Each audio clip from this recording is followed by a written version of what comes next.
Hi ನಮಸ್ಕಾರ ಎಲ್ಲರಿಗೂ ಸಂಕ್ರಾಂತಿ ಹಬ್ಬದ ಹಾರ್ದಿಕ ಶುಭಾಶಯಗಳು. ಇಲ್ಲಿ ನೀವೊಂದು ಎತ್ತಿನ ಬಂಡಿಯನ್ನು ನೋಡ್ತಾ ಇದ್ದೀರಿ. ಇದನ್ನು ಒಂದು ಉಡುಗೊರೆಯಾಗಿ ತಾವು ಇನ್ನೊಬ್ಬರಿಗೆ ಕೊಡ್ಬೋದು. ಇದು ಅಂಗೈ ಅಗಲದಷ್ಟಿದೆ. ಇದನ್ನು ಕಿನ್ನಾಳ ಆರ್ಟ್ ಕಲಾವಿದರುಗಳು ಮಾಡಿರ್ತಾರೆ. ಇದು ನಮ್ಮಲ್ಲಿ ದೊರೆಯುತ್ತದೆ ಹೋಲ್ಸೇಲ್ ಮತ್ತು ರಿಟೇಲ್ನಲ್ಲಿ. ಈ ಸಂಭ್ರಮ ನಿಮಗೆಲ್ಲ ಬೇವು ಬೆಲ್ಲದ ಕಹಿ ಸಿಹಿಯಂತೆಯೇ ಒಳ್ಳೆಯದನ್ನು ನೀಡಲಿ ಅಂತ ಹೇಳ್ತಾ, ಮಂಟಪ, ಇಲ್ಲೊಂದು ಮಂಟಪ ನೀವು ಗಮನಿಸ್ಬೋದು. ಈ ಮಂಟಪ ಕೂಡ ಗಿಫ್ಟ್ ರೂಪದಲ್ಲಿ ಅಂದರೆ ಉಡುಗೊರೆ ರೂಪದಲ್ಲಿ ಕೂಡ ಸಿಗುತ್ತೆ.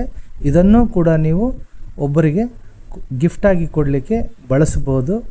ಈ ರೀತಿಯ ಕಲ್ಪನೆಗಳನ್ನು ಗಮನ ಇಟ್ಟುಕೊಂಡು ಆಕಾರಗಳನ್ನು ಮಾಡಿ ನಮ್ಮ ಶೋರೂಮ್ನಲ್ಲಿ ಇದನ್ನು ಪ್ರದರ್ಶನ ಮಾಡ್ತೀವಿ. ನಮ್ಮ ಶಾಪ್ ಬಂದುಬಿಟ್ಟು ಹರಿಹರದ Mysuru Kirloskar old gate opposite ಇದೆ. ಹಾಗೆಯೇ ತಾವು ಹರಿಹರದವರು ದಾವಣಗೆರೆಯವರು ಅಲ್ಲ ಅಂದರೆ ದೂರದ ಸ್ಥಳದವರಾಗಿದ್ದರೆ ತಾವುಗಳು ಕರೆ ಮಾಡಿ ಈ ಥರದ ಗಿಫ್ಟ್ಗಳನ್ನು ನಿಮ್ದಾಗಿಸ್ಕೊಳ್ಳಿ ಅಂತ ಹೇಳ್ತಾ ನನ್ನ ಮಾತು ಮುಗಿಸ್ತೀನಿ. ಮತ್ತೊಮ್ಮೆ ಎಲ್ಲರಿಗೂ ನಮಸ್ಕಾರ.